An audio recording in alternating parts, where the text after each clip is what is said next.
Greetings from China. I'm still here in Beijing, and before I talk about full self-driving, the latest developments here in China, Tesla, stock, Elon Musk in China, NIO and what's going on there, let me give you just a little view here of Beijing. This is the second ring road here, and over there you see the central business district. It's a beautiful sundown today. Overall, the air quality has improved quite a lot over the years since I come to China. Also, if we just go over here at the other side of the building, look, this is where the sun is setting, and you can even see till the mountains. It's really amazing how much progress China has made by shutting down factories that have been close to the city, and by switching lots of this traffic, which at some points is still, lots of traffic jams and going slowly and congested, but it's mostly electric by now.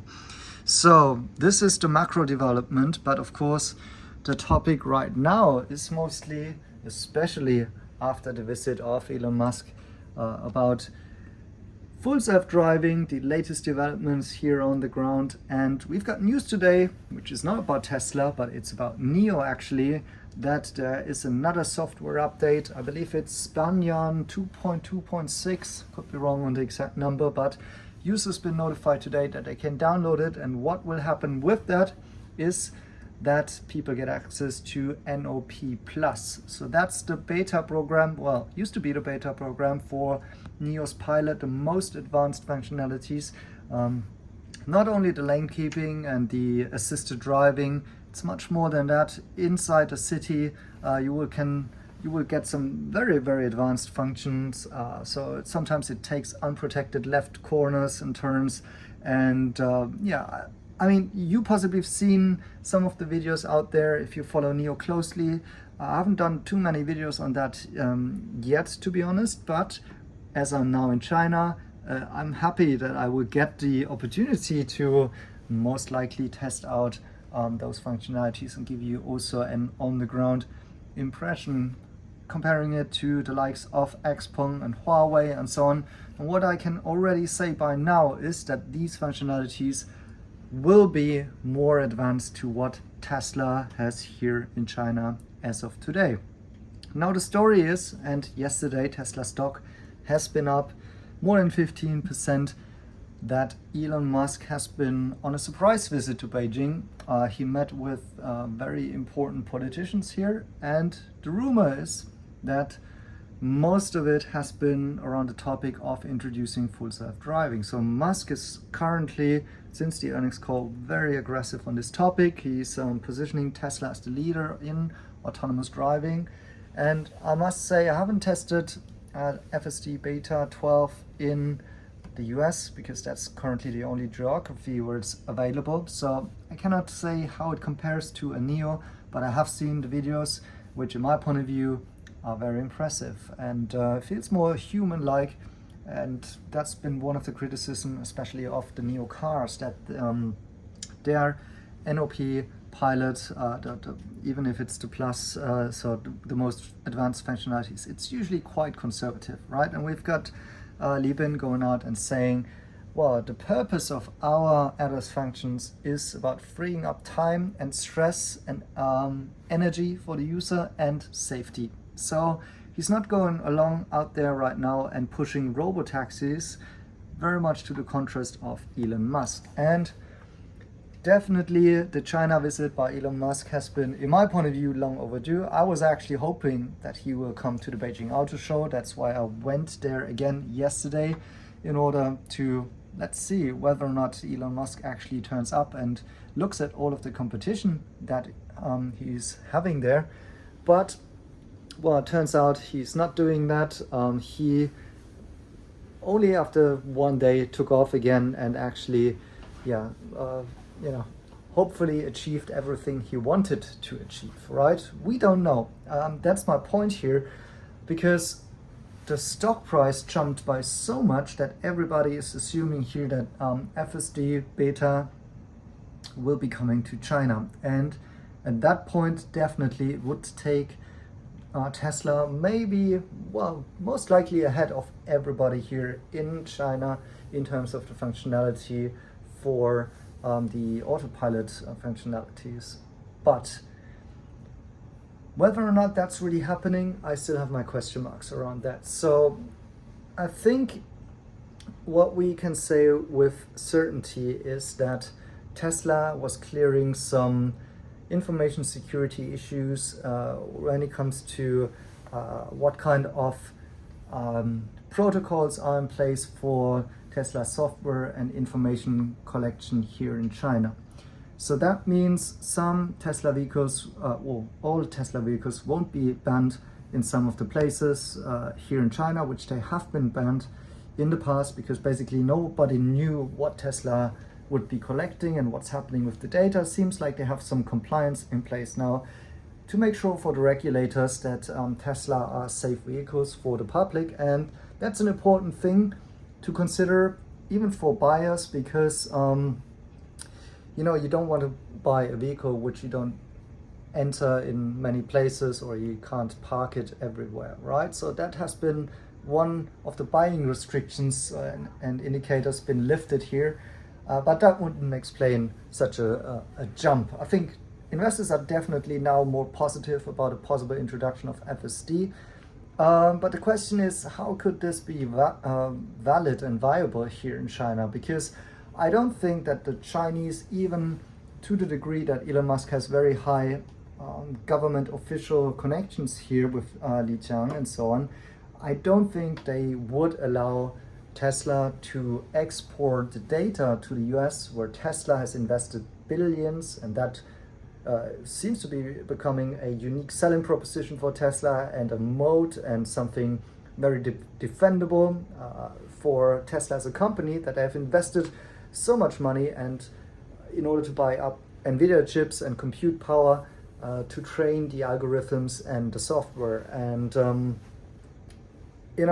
what would need to happen to offer FSD here in China is, of course, you send out Chinese data and special edge cases that are happening here and let the system train on that data and become better over time. That's the idea behind it, if you think that the Tesla approach to autonomy is viable.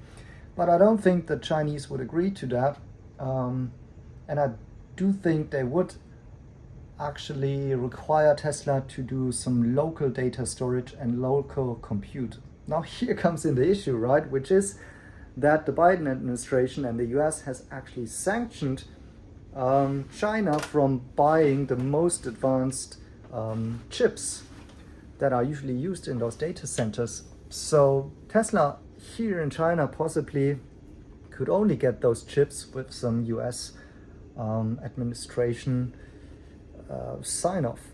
And I think that's not impossible. I think that could happen, but that would certainly be in the interest of China that those data centers are here locally and that Tesla is not exporting the data. So that's the only way I think that could work, but that would require Tesla more invest and the governments of both sides to work on that. I'm not sure if we yesterday saw this as a sign-off and agreement between Elon and those officials. And so I think with the introduction of NIO NIO Plus beta today, they are likely to stay ahead of Tesla for quite some time until such an outcome between Tesla becomes more feasible. Well, I've heard there's another thing about partnering up with Baidu.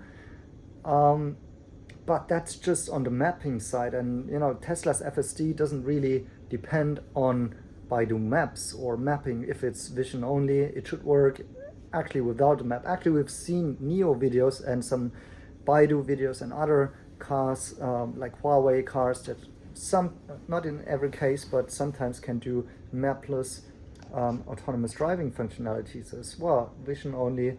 Or in the case with NIO, also using LiDAR as an additional sensor. So it doesn't make sense to me that suddenly after there is some agreement for Baidu Maps is in place, that Tesla can suddenly offer FSD beta here in China. So even though I'm a Tesla shareholder and I'm obviously very happy about the jump in the stock price yesterday, I am not convinced yet that this is the end of the story. I do see it's a very positive sign that Elon Musk is actually coming to China. I think that's long overdue. I think they should actually focus more here on China for improvement. I do think, as I said the last time, that Tesla's potential is rather overseas in other markets than here, because frankly it will become harder and harder with the Chinese to compete, but Tesla should focus on keeping their market share here. But just to give you an update where I think things are currently and looking at it rationally, I think without all of the hype. Speaking of what I mentioned last time, the trend is your friend. I said don't look at the weeklies, and that we might actually see some confirmation that NIO is on track of double-digit growth numbers for this year. If we annualize it, we seem to get an uptrend confirmation today with the weekly numbers. So 5,000, I think that was the number that I've heard. We'll see whether or not that's the case when they post the monthly numbers, but the indication is there. It seems like NIO might be pulling off a pretty good month and quarter for deliveries, and if that trend continues, plus having the sub-brands coming out later on, it could be actually a quite decent growth year for NIO, and especially now in this quarter where we will get very nice year-over-year growth figures. Again, it seems like that is actually happening, and it's nice to see this kind of a confirmation.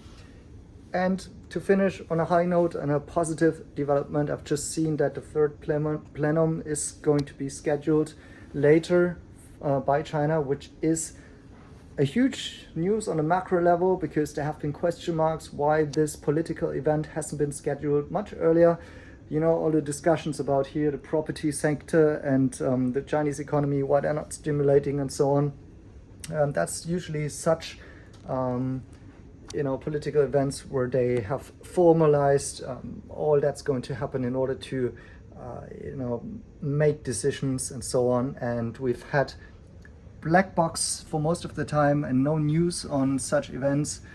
And now it's possibly going to happen. I'm not saying that we're going to get the stimulus that many investors are asking for. However, it seems like the fact that this event is going to happen in the next couple of months could set us up for a continued recovery of economic data out of China. So that would be good on the macro level. Just want to give you this quick update here. And then I hope to be back on my desk here so I can give you a couple of local on-the-ground footages that I've shot that I now need to cut. Thanks for watching. Please smash a like, follow this channel and subscribe, and see you in the next videos.